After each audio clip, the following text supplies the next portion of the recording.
Hello, everyone, and welcome to the Arrows Up podcast. We just finished watching the World Cup qualifiers for Europe, and we had four really good games. You had a lot of tension, a lot of drama. These games are for the World Cup qualifier, as this is the playoff for them, as these teams are playing just for the opportunity to get in. They weren't able to qualify outright. They had to, and then FIFA has this thing where they have a playoff and they get different regions.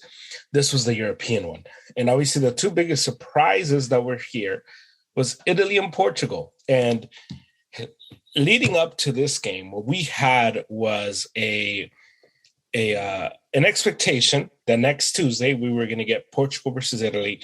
Winner goes to the World Cup. One of these two giants isn't going to make it. And we were just with that expectation. We turned on the games today, and that was the expectation. Portugal's going to win. Italy's going to win. We're going to have a great match next Tuesday, right? That's what we thought. That's what happened, right? No, not at all. So this is what went on. Portugal starts off in Portugal 2-0. The first two goals are scored in the first half immediately. Comfortable lead, 2-0, Portugal. After that, after the whole start, the confidence is in Portugal's side, the momentum, the fans are going crazy, the game's in Portugal. The game gets tight. And it just seems over and over again with this Portugal team. They have great players. They have great talent. Their players play in the top clubs in Europe. And sure, Portugal had a lot of guys out today. A lot of their premier defensive guys were out today. But you look at their team, you're like, dude, these guys should have not been here. One, that should be said from the beginning. They should have not been here. But two, these guys should have taken care of Turkey. But the game got tight. Turkey scored. And then Portugal just kind of there was a penalty. There was a penalty, and they missed it. Turkey missed it. The Turkish player just kicked it and skied it, and Portugal was alive and well, up 2-1. They get the third one. They send them packing. All the while in Italy, right? We are under the belief we're going to get Portugal versus Italy, these two giants going at it. One of these teams is not going to make it. Little Macedonia, shout out to Macedonia. Congratulations to Macedonia, to their fans. They upset Italy, the 4-time World Cup champions, the Euro champions. They upset them. Stoppage time, a stunning goal, really. And we have now in for a ticket to the World Cup, Portugal versus Macedonia, not Italy. Italy is out. They were eliminated at home. Now, if you're Italy, there was, this was coming. Obviously, hindsight is 2020. So I'm not gonna sit here and tell you like, oh yeah, for sure, I thought Macedonia was going to win. But if we look at this Italian team closely, yes, they win the Euros. And yes, it seemed like Italian football was back. These guys are back. The embarrassment of not making the 2018 World Cup is far behind them. This is a new Italy. It's been restructured, the whole thing. But after that, the qualifiers after the Euros, they didn't look good. They weren't playing well. And there was this just like, if you watch them, you were like, man, I don't know about this team. Could it be possible that they missed the World Cup again? And you just kept watching and it comes to fruition here versus Macedonia. But it was such a monumental loss today, because this sends Italy, not only does it remove them from the World Cup, but there's certain teams, there's certain legacy teams that it is just not acceptable. To miss one World Cup, let alone two back to back. Italian football needs to go into a complete rebuild of their system, from the coaching, from the players, all the way through, because Italy has really good players. There's no reason why Italy at home should lose to Macedonia in a game that sends you to the World Cup qualifier final. To make it to the World Cup, there's no way. There's nothing that makes this loss okay if you're Italy. But the beauty of sports is that on paper, we can read the rosters. We can read where these guys play. We can look at the pedigree on paper of these guys. Jorginho, who some people were saying he should have won the Ballon d'Or, which most of those people are Italian or Chelsea fans. But the reality is, you look at this team with Verratti, with all these other guys on the Italian team that play for top clubs in Italy, in England, in Spain. You look at these guys in France with PSG and Verratti and Donnarumma. You look at these guys and you just think, like, man, like, how do you not get up for this game? Throughout the game, it was just Italy there was no creativity. There was no rush. There was no passion to get a hold of this game.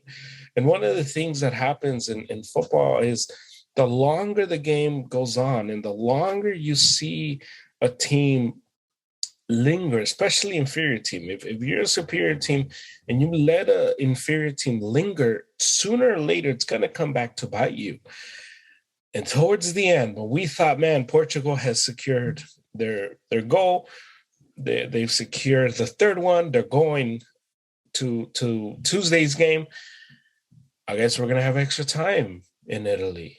And Macedonia strikes. 1-0. Macedonia moves on to Tuesday. Italy is out. The other games, Gareth Bale. If you're a Madridista, you just have to. You look at Bale's performance, and it's frustrating.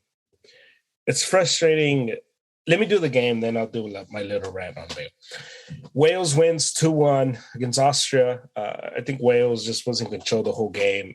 Austria had a little momentum shift, and they had the little moment. But it just, watching that game, it just didn't seem like Wales was ever in any trouble. But Gareth Bale has 2 goals, has a free kick that just was amazing. Just a beautiful goal. If you haven't seen it, I'm sure you'll find it on social media, either Instagram or Twitter or TikTok. I'm sure it'll be out there somewhere. Now, Gareth Bale. Gareth Bale is a world-class player. I want to get that out there. Gareth Bale, from Tottenham and even in his beginning years with Real Madrid, the creation of the BBC with Bale, Benzema, and Ronaldo, or Cristiano, because the BBC, you had the creation of this man that you saw him on the pitch and he was just ferocious. He was big, he was fast, he was strong. And he just, when he is right, you understand why Real Madrid made him the highest paid player when they got him. You understand why there was just this expectation, why his agent said when Cristiano leaves, it's okay, Gareth Bale is gonna take the mantle. He's gonna be the guy. He's gonna be the superstar at Real Madrid, and it didn't happen. You can see the frustration of the Madridistas who see Christian Bale, and when Christian Bale is right, I keep calling him Christian Bale. When Gareth Bale is right, you get a player that is world class. There's certain players in the world, and Kante, I think, is like this. There's certain players in the world that Pogba to me is like that too. There's certain players in the world that you look at them, and when they're at their best, logically in your brain, because you watch soccer, you watch the game, you watch football, you know who the greatest players are, you know who the best player is, the whole thing. But at least you have an opinion of who it is. And Bale would never be the best player in the world. Pogba, Kante, they're never the best players in the world. If you sit down and make a list, right, who's the best player in the world? But when those guys are at their best, when they are playing at their peak, you're watching them, it's one of those like, man, it's really, I know there's guys better than him. It's just really hard to imagine that there's a player better than him, and that's Gareth Bale. Gareth Bale is that player. Gareth Bale is the player. But when you look at him, when you study him, you're just like, dude, there is a guy better than you. And as a Madridista, I watch him just be a clown. I watch him put up injury after injury, some of them real, I guess. There was a report that he presented the team with a $30,000 medical bill this week, and the team rejected it. You get a guy who doesn't make himself available for games, and Real Madrid would have needed this Bale in El Clásico on Sunday. And then he goes to Wales, and he's it's like, oh yeah, Gareth Bale is still Gareth Bale. So it's frustrating. He had an amazing game. He was good. And at the end, he was holding, he was like holding a muscle, like if he got hurt, because of course he is. And so that's my little rant on Gareth Bale. He's a great player, not Christian Bale. I kept calling him Christian Bale. Christian Bale's great, great actor, but Gareth Bale, that's my little rant on Gareth Bale. Let's do some World Cup qualifiers on this side of the world. We have today the big game, Mexico versus the USA. Big game for both. This one, the World Cup qualifiers for the CONCACAF, it's coming to an end. And this next week is going to be the final game before you get into the table and before you get into the teams that are going to have to seek qualification through way of a playoff. And Mexico, USA today, in a game where the USA has beat Mexico 3 straight times.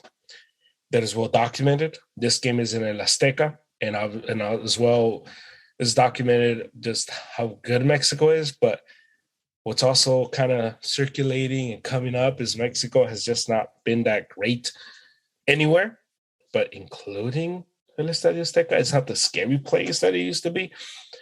And this USA player, these American players are not that afraid of going to El Estadio Azteca, considering some of these guys are playing in the top clubs in Europe, where they see scary situations, or they're in hostile environments all the time now. But this is going to be such an amazing game that's going to be played out. Important for both, but I think more so for Mexico, because Mexico comes into this third place. They haven't looked good. They've been stumbling. Somehow they're 21 points tied with the USA for second and third. The USA is second because they have the goal difference of +3 over Mexico with a +9. USA is +9 and Mexico is a +6 on the goal difference. But Mexico needs this game. They need this game not just for the obvious World Cup qualifier, but they need this game to kind of regain back this idea that the U.S. has right now, that they are dominating now, that they own Mexico. We got to get some things clear. In the last 3 games, Mexico has been the better side. I know the U.S. has won, and I know that's what we count. I know that's what's put out there, and I get it. The USA has won 3 straight, but if you're watching these games, 90 minutes, you're actually watching the game, you understand what you're watching, you understand Mexico has been the better side. Mexico just does stupid things at stupid time at the wrong time that gets them beat. But Mexico has been the better team throughout this entire time. Throughout it all, they've been the better side, and that's what's frustrating. That's what me as a Mexican supporter, that's what gets me upset. Now, El Tata isn't going to be fired. As much as we want El Tata to be gone, he's not going to be fired. The World Cup is a few months from now. Even if he does get fired, you're not going to be able to bring in a guy who's going to be willing to coach this team. At least not a guy you want. Because the World Cup is in November. We're in March. It's just not going to happen. Chicharito's not going to come back to this team. It's just the way it is. Carlos Vela does want nothing to do with Mexico, let alone soccer. I mean, he's good and he gets paid for it. But he doesn't love soccer, and he said it multiple times. We have to understand. Mexico needs this to regain back the mental confidence when they play against the USA. They need to regain back their identity as the kings of the CONCACAF. Canada's playing great. Canada, by all counts, is going to probably finish first. But Mexico has to regain back their mental edge versus the USA, and that starts today. Today is the game where Mexico needs to rise up and just take it to the USA without relenting. There can't be any stops. There can't be any moments of letting them have confidence. The U.S. lingers and lingers and lingers, and then pow, they just punch you. And they're really good at that. But this has to be Mexico's game. On the other side, the USA comes in injured. They have a lot of guys that are going to be out. The USA has a lot of confidence, though, playing against Mexico. And that is sometimes, I don't want to say it's all you need, but sometimes it seems like it is all you need. So as we get into the game, and this game is going to be played at 7 my time, Pacific time, in here, as I live here in LA, the USA is in danger because just what a turn of events this could be. Let me read you the table. The table stands as follows. Canada with 25 points, USA with 21 points, Mexico with 21 points, Panama with 17 points, and Costa Rica with 16 points. Those are the teams relatively still alive in this thing. El Salvador 9, Jamaica 7, and Honduras 3. They're out. They're not going to make it. The USA, in their next 3 games, they have Mexico today, they have Panama on Sunday, and next Wednesday, they have Costa Rica. Those are the next 3 games. I'll read them again. Mexico today, Panama on Sunday, Costa Rica on Wednesday. Now, this is huge because the USA, Panama, and I'll tell you who Panama plays, because Panama and Costa Rica are in. They have to win. They have to win out. And the USA, these next 3 games are going to be very tough games for them, because these games are going to dictate whether they go to the World Cup or not. So it is for them huge for them to get off to a great start today with a win. So this is what we have. Panama plays Honduras, which should be fairly easy for Honduras, for Panama to get those 3 points, which would take them to 20. Okay, that'll get them to 20. And they're rooting for either Mexico or USA to lose, and now they will be within 1 point of that team. Costa Rica has it tough as they play Canada. They play Canada. Costa Rica, and if you're Panama and if you're Mexico, USA, as a Mexican fan, I'm rooting for Canada to take out Costa Rica, beat them, and kind of put them in the danger zone where it becomes almost impossible for them to do anything. On Sunday, Mexico plays Honduras. USA plays Panama here in the USA. And Costa Rica plays El Salvador. And on Wednesday, Panama plays Canada, Mexico plays El Salvador, and Costa Rica plays the USA. So 3 tough games. The hardest one, obviously, the US has because they're playing the 3. They're playing Mexico, Costa Rica, and Panama. But Panama and Costa Rica both have to play USA and Canada. So this can get a lot. This is going to be a lot of fun, but it can get real scary if the US doesn't take care of business, because there is a possibility the US ends up like Italy, where they too don't make it to the World Cup. So the USA has to take care of business today. This is I know we use this a lot in sports, but it is a must-win for the USA. And it is a must-win for Mexico. Both teams have to win.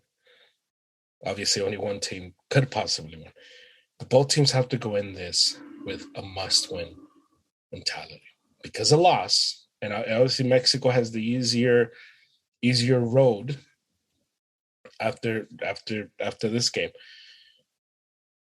And it is why I think Mexico has a mental obligation to win, to regain back the edge. But the U.S. has to win today to give themselves confidence heading into the next 2, because this is going to get tough for them. And so we'll see how it all plays out.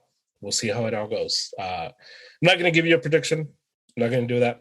I'm a little stitious, like Michael Scott, when it comes to that. So I'm not going to give you a prediction. I hope Mexico wins. I hope I'm celebrating. And if not, I'll be tweeting away my sad thoughts on Twitter today. And so that's where we're at with international football. Let's do some football to close the pod. Some American football. We had Deshaun Watson got traded. We had Tyreek Hill, who got traded. And the NFL this offseason has been they looked at the NBA and they said, NBA, you think you have the best offseason? Hold my beer. And they kind of just went on, and it's been bonkers what's gone on in the NFL. And you still have guys like Stephon Gilmore, who has no team yet. You have Bobby Wagner, who has no team yet, although he want to go visit the Rams. So hopefully he comes to San Francisco or gets the hell out of the NFC West. So here we go. This is what we have. We have Tyreek Hill, who got moved. And I want to hit on this because it happened yesterday. He got moved for such a big package. And it was such a big package that moved Tyreek Hill. And when I saw the trade go down, I couldn't believe it. I couldn't believe the trade package that was sent for Tyreek Hill. It was, let me read you what it was. So Tyreek Hill gets traded. And he gets traded to Miami. And Miami gives up this year's first round pick, a second round pick, a fourth round pick, and as well as a fourth and a sixth round pick in next year's draft. And they give Tyreek Hill a massive contract, 4 years, $120 million extension, including $72.2 million guaranteed. It's a lot of money. It's a lot of commitments, a lot of picks. And now you can, if you're a Dolphins fan, you say, well, we had a lot of draft picks, so we might as well use them, bring in a guy that we know is good. But I have a few questions. Are we sure? Are we sure Tyreek Hill is worth it at this stage of his career? Tyreek Hill, at this stage of his career, he is a short wide receiver who relies heavily on his speed. Tyreek Hill is, let me tell you how old he is. Tyreek Hill, you're giving up a lot, is 20 years old. So he's entering just a part of his career where he's going to start losing a step or two. And I know the rules have changed. I know the game is not as physical, but for you to, I just don't like this idea that you're going to commit so much resources to a guy who is built the way Tyreek Hill is built. Because as soon as Tyreek Hill loses a step, it's not like he can still be a red zone option. It's not like he's like 6'4", 6'3", where he's still going to be a possession receiver. This is a guy who's built an entire great career. He's a nightmare on speed, but eventually speed just will fade away, and what you have left is the physical. And I just would have not invested that much into a guy like Tyreek Hill. On the other side, you start to see what happens when the quarterback takes up a big chunk of your cap. I know that Patrick Mahomes is a really good quarterback. I know that he's arguably top 5 quarterback, top 3. Some would have him top 1. But this is what happens when your quarterback takes the majority of the cap space.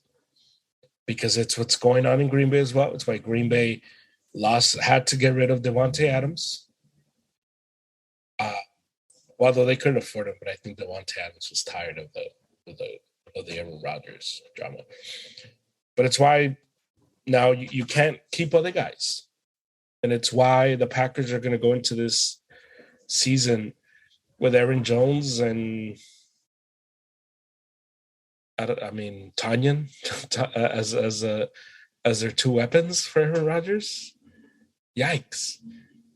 And Marquez Valdez-Scantling signed with the Chiefs today, and so it's such a weird thing that happens because Tyreek Hill was trying to work out a deal with the Chiefs, and they said, "Well, no, find somewhere else." I like the move for the Chiefs because I'm thinking of it long term. But also, if you're Miami, are we sure Tua is the guy that can take advantage of this? Everyone just keeps saying like, "Oh, they got Waddle and Tua and Mostert, fastest team in the league." Okay, well, Mostert, you can get him the ball from the backfield, but are we sure Tua is going to be consistent enough to be able to get the ball into those hands? Like, are they going to be able to take advantage of that speed? It's one thing to have speed, but if you can't take advantage of it, then why the hell do you want it? So I don't like the trade. I like the trade for the Chiefs ultimately, but we'll see how it goes. I think if you're the Chiefs, you're trusting on the infrastructure. You're trusting on Mahomes over Hill. You're trusting on Andy Reid. And you're trusting on Eric Bieniemy. And that's what you're trusting on. And in the AFC, that's gotten just ridiculously better, where it seems like every team kind of bolstered up. The AFC West is going to be a bloodbath, and that's going to be so much fun. It's going to be amazing for the Geeks. I can't wait for the season to start because we're seeing these moves happen every single day. And so, yeah. So we'll be doing a Sunday pod on Sunday, obviously, a big NBA one as the playoffs are approaching. The Celtics are really hot. The Lakers are really not. And that's super frustrating. And so we'll do a big NBA one and do a big recap of what happened in the Mexico-USA game. I'll have that one up on Sunday as well in recap of what happened in the USA game and what happened in Sunday's World Cup qualifier game, because we have three games of just madness, and I love it. And also there's on the other side of the Common Bowl as well. Just a lot of stuff going on in sports. So it's a good time. Baseball starts in 2 weeks. So we're excited for that. And we'll have Harry on to get all that stuff and talk about all of it.